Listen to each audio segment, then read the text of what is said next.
It's go time here at Chi High. It's Friday. Welcome to another wonderful episode of Chi High Happenings, the only TV show for students made by students. Here are your most excellent hosts, Miss Missy Powell and Mr. Cory, the crazy man, Adam. Welcome back to school, everyone. It's so great to be back. I really missed it. What? Anyways, New Year's Day has come and gone, but was any of the Y2K hype real? Well, Kevin's got the scoop. Happy New Year, Chi High! The much anticipated year 2000 turned out to be just another new year. So was all this preparation for nothing? Here's what Deanna had to say on the new year. Ticked off about this whole New Year's thing. I mean, they got everybody all worked up about, this is gonna happen, all the computers are gonna crash and whatever.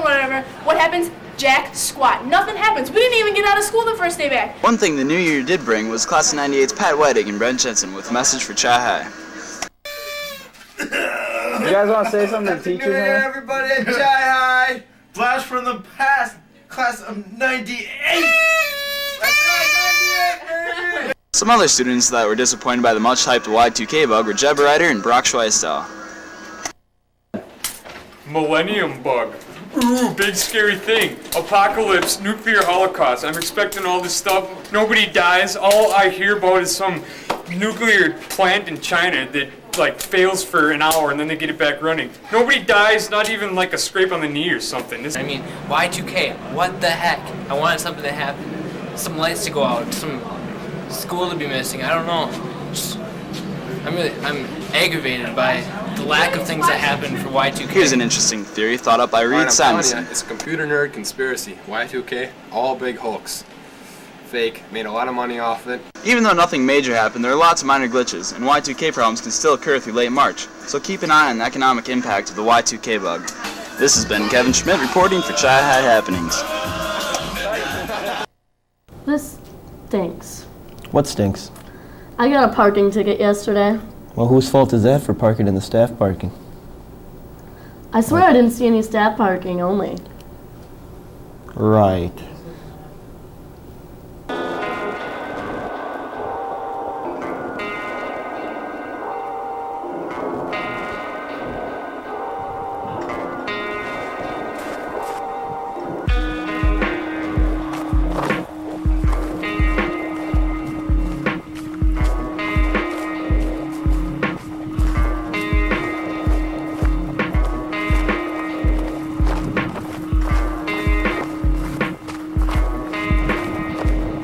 The problem is, as the students have seen it, is the teachers have approximately 85 to 90 spots on the student side, but fill up probably 15 the whole day. Unfortunately, we don't have adequate parking for all staff and students. So I would say we do have somewhat of a problem with parking, yes. Why do you think they sell more tickets than there are spaces to park in? Greed. The reason that we have more sold is because many times students or staff do not drive to school.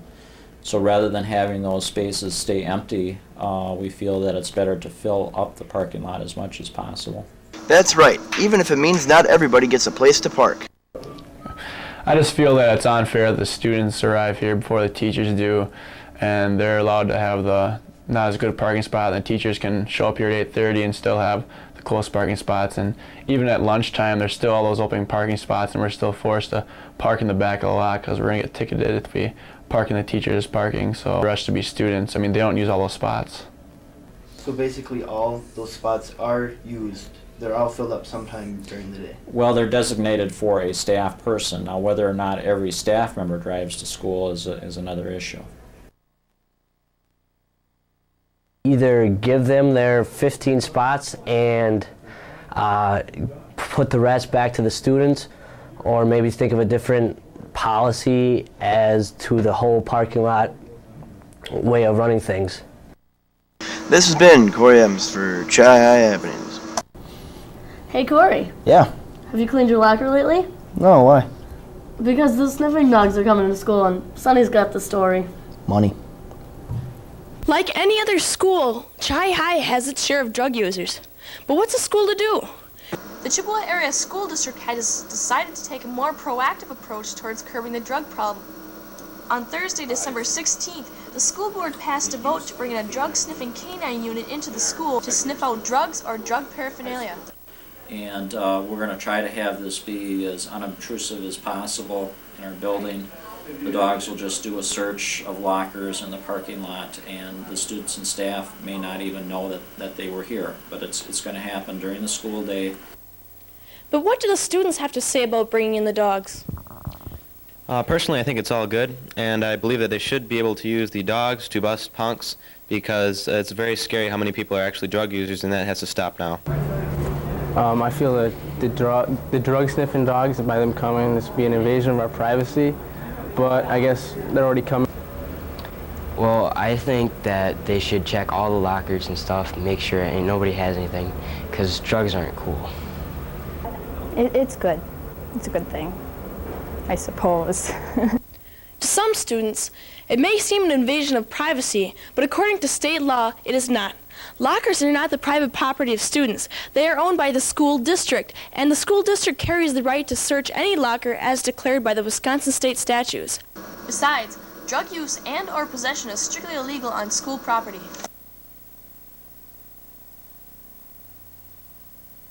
So when will the dogs be coming? We have set up a date. It's going to. All I can say is it's going to happen sometime during second semester. So let this be a warning. It's time to clean it up. This has been Sunny and Sue reporting for Chi Happening. So, Missy, what did Santa bring you for Christmas? A Sony PlayStation. What did you get? I got Pokemon cards and videos. Gotta catch them all. Oh, jeez. You're a Pokemon freak, too. Yeah, you know what? That's right. Well, let's see what Raji and Ryan have to say about that. Pokemon, the one word that everybody is sick and tired of hearing thanks to the holidays and over-retailing of the show. This cartoon, which was originally a Japanimation kids show, has been brought to the U.S. and has absorbed the attention of many children, as well as some not-so-young children. The other day I took a nice visit to the Eau Claire Walmart. I thought I'd give you all an idea of what exists for Pokemon toys, as if you haven't already been bombarded with them enough as it is. Here we have the Pokemon Gold coins, the Pokemon stickers, the Pokemon Junior Adventure game, and this is where I draw the line, Pokemon Monopoly. Not only that, but there's a whole end cap filled with it. Here's the Pokemon action cards, but these were not the same cards that were fought over the Christmas season. Of course, the Pokemon keychain, as well as an end cap full of talking electronic Pikachus. Pokemon Master Trainer. Pikachu memory game. Belly light up keychain. The stuffed Pikachu. And the stuffed Charmander. The stuffed kitty cat. Meow. More Pokemon figures. And here's a huge pile of Pokemon. As with all hypes, I suspect that within the next year or so, this overwhelming hype will completely die. When I was getting asked an average of 7 times per shift where Pokemon cards are, one can only hope and pray that this will come to an end, and quick. This has been Raji to the L to the Owadi, reporting for Chi Happenings. Aye. Ladies and gentlemen, boys and girls, let's get ready to rumble! Now that it's the year 2000, it really made me think about how video games have changed over the years.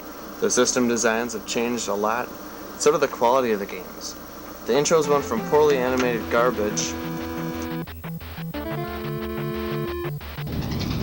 to extremely high quality works of art.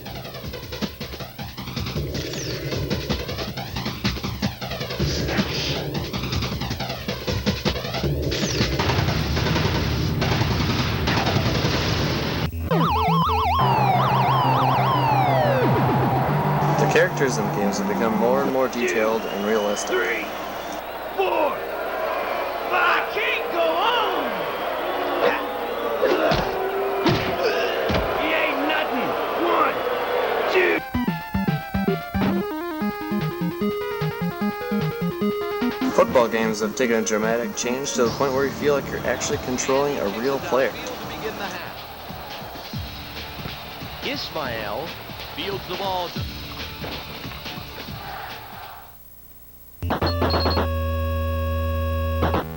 Car racing games now allow you to feel as if you're actually driving the car. These games seem so realistic now, who knows what the future will produce. This has been Ryan Peterson reporting for Chi High Happenings.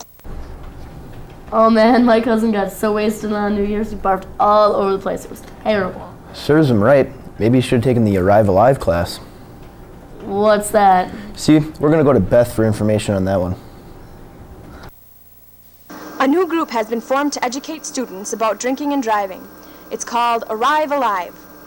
The advisor, Mr. Brunner, has been very excited to see so many students willing to participate for a good cause. Hi, I'm Mr. Brunner. We're doing an Arrive Alive program at the high school here for the freshmen. The peer educators are all high school students that have signed a contract that they will stay away from drinking and driving. Senior Becca Spaeth is an active participant in the Arrive Alive program. She's helped put together this group. Arrive Alive is a program where we have like a group of sophomores, juniors, and seniors go and talk to the freshman health classes about drunk driving. We tell them all the truths about it and statistics and things. And actually we tell them not to do it. We have all kinds of games and videos and things we play with them and activities that are just basically more proof that driving while you're drunk is just a horrible thing and you shouldn't do it.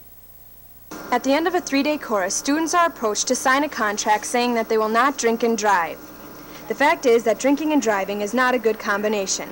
This has been Beth Stewart reporting for Chi High Happenings.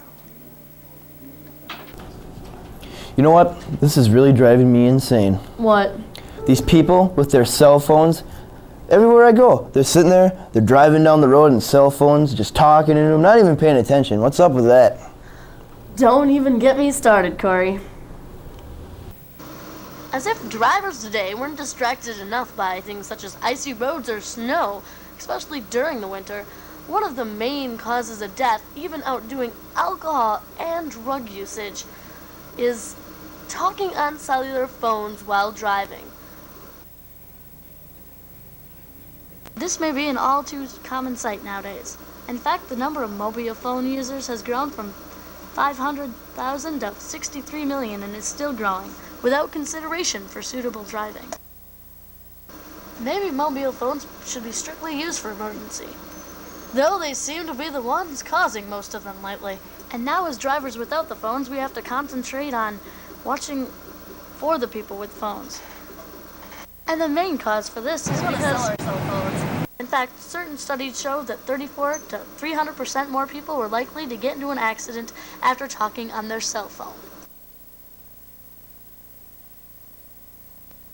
Don't personally see why we have to put up with this reckless driving. Yes, cell phone may be nice, but it's also very distracting. Which is more important to drivers nowadays, It's not talking that on the bad phone or driving their with a cell health. phone. Yeah, I've looked down and punched in the numbers and veered off the road before, but there's no cars in my way. It's not that bad. Drivers with cell phones are more likely to overturn their vehicles, hit pedestrians, or wander into other lanes. It's actually safer to stay off the roads until they change the rules about cell phones and driving. This has been Missy Powell reporting for Chi High Happening. You know, so often sledding is overlooked as an extreme sport. Yeah, I know. But Beth has a list of the best places you could possibly sled in the area. Earlier this week, Brandon Walters and I took a road trip to find some places to go sledding, and we found some hills that we truly enjoyed. Our journey started at the Pump House Hill. Brandon decided he'd take the first stab at this massive, steep hill. It was truly a climb for him.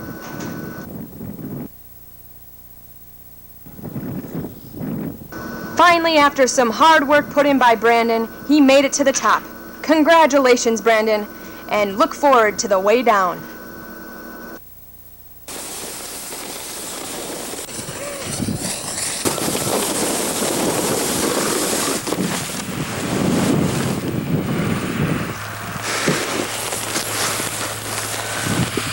Ouch.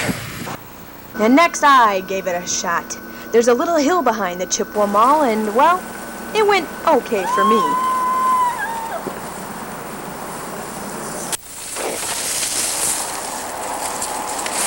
Are you okay, Beth? Think so. Oh, look, my sled's broken! Oh, man. What do we do now? Go sledding again. Okay. And if you don't live next to a huge hill, bring your sled along to school, because there's a big hill right next to Chi High's band department. Well, if Brandon Walters can handle its steep, curving slope, then so can you.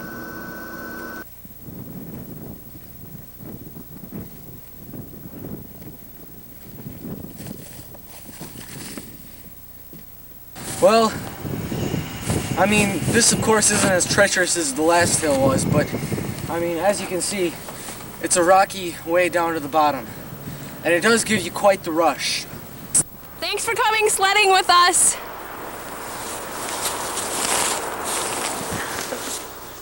With 2 weeks to work on it, do you think Josh ever got a date? I think he's finished Derek's book on how to get a date. Well, maybe she finally said yes. Maybe she finally filed a restraining order. Let's see.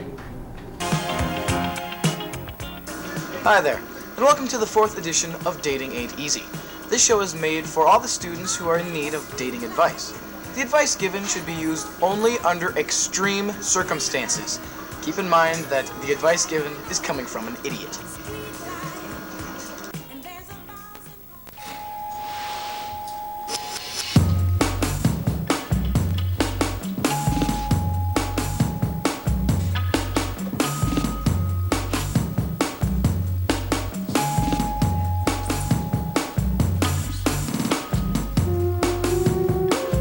If you're still reading this means either she hasn't kicked your butt yet, or you're just stupid. Regardless on how you got here, the next step is the big question. Asking her out.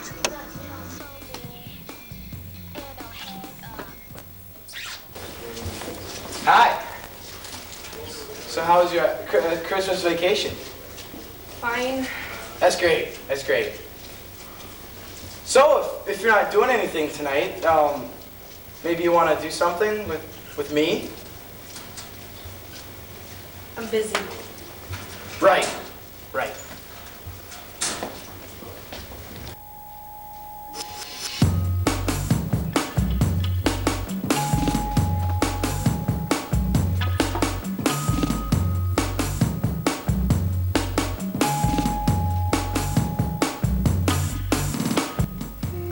There's no doubt that you failed miserably, but don't give up, try it again.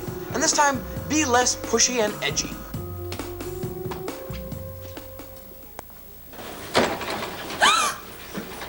Look, you're a girl, I'm a guy, you're good looking, I'm good looking, let's be good looking together, huh?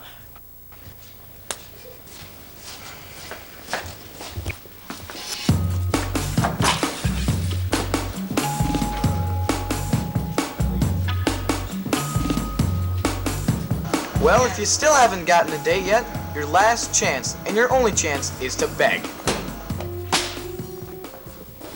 Oh, please go out with me. Please, please, please, just say you go out with me. Please, please, please, I'll shake your hand. I kiss it. Oh, come on. Look, look, look. I'm kissing the feet. Come on, please, please, please, please, please, please, please, please. You know I'm not gonna leave you alone until you go out with me, please. Look, will you leave me alone if I go out with you?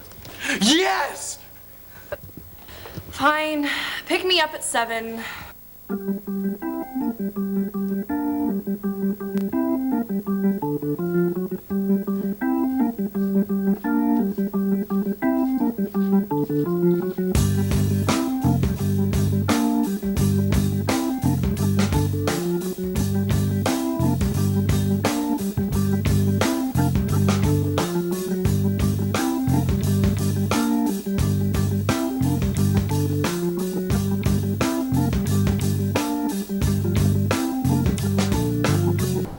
Cory, did you know that finals are coming up next week? No. Really? Yeah. Oh my God. But don't worry, Sonny's prepared a list of tips to get you through finals. Like the answers? No. Oh. As if post-vacation depression wasn't hitting us hard enough. It just got worse. Yup, next week, starting Wednesday, we've got finals. What? Finals next week? But it's okay. I got some tips to help you get through those 3 days of terror. First of all, you gotta study. But when's the best time to do it? Well, I recommend to study the few moments just before the test. This way, the information will be fresh in your memory. It is very important to eat a nutritious breakfast on the day of the test. I recommend a candy bar, like Snickers, and chase it with a case of Mountain Dew or a freshly brewed pot of coffee.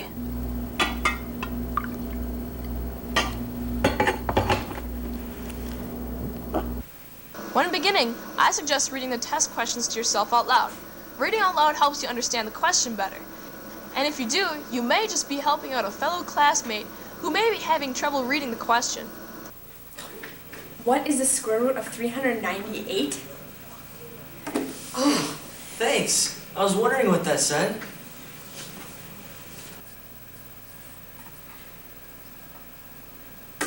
Bummer. If the lead in your pencil breaks, don't hesitate to make use of the pencil sharpener. A helpful hint? It is beneficial to grind your pencil to 2 inches long. Scientific studies have proven that the shorter your pencil, the lesser your hand cramps. Is that better, Brandon? If prolonged periods of silence make you feel uncomfortable, feel free to break the silence with an occasional hack or belch.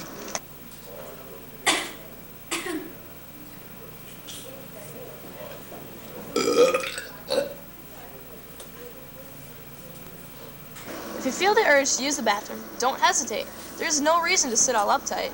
Just raise your hand and go.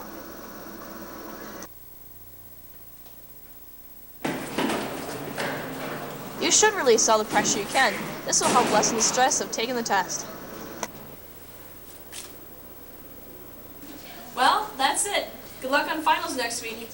Oh, and if you get stuck on any question, C is always a good guess.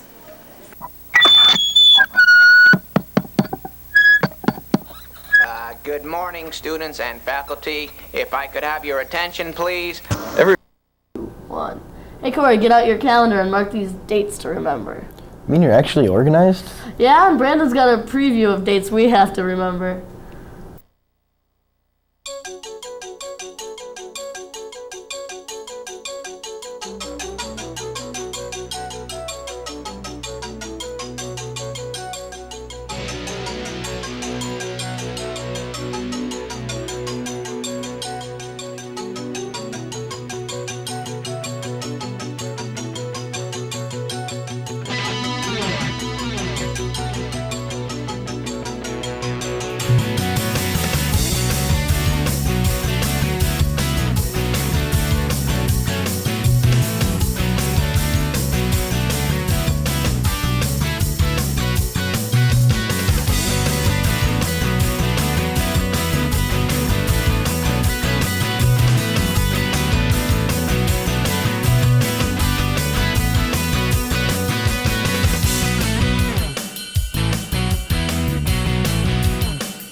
Just in case any of you in the viewing audience ever wondered. This is how our Chi High Happenings is put together every week. You've seen Shy High Happenings 1,000 times, but do you really know anything about it? In this class, we all love each other very much. It's almost like a family. We hardly ever fight, but when we do, girls always win. It's a really fun class. You learn a lot, and there's interesting people in it. I bet you're wondering what we do all week at Shy High Happenings. We've got people just doing whatever they want. You can listen to music, you can eat food, you can show up late, you cannot be here. It doesn't really matter what you do because we do whatever we want. Well, not exactly, but we do have our freedom. You can be creative. You can do your own thing. You can come up with your own news and then go out and develop that news the way you want to do it within some guidelines so it can be presented on public service TV. The class is real interesting except when the computer program doesn't work.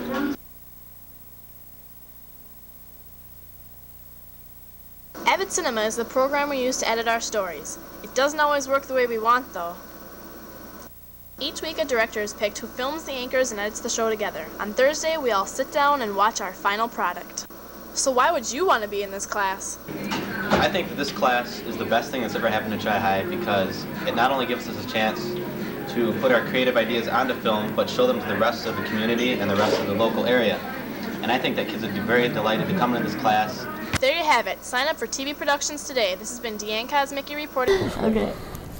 That's it for this week's show. Our last show this semester. Next week we'll be studying for final exams. Really big show, but it will be back again next week. And remember to watch our show on Public Access Channel 11 at 6:30 on Thursday nights and at Sundays at 11.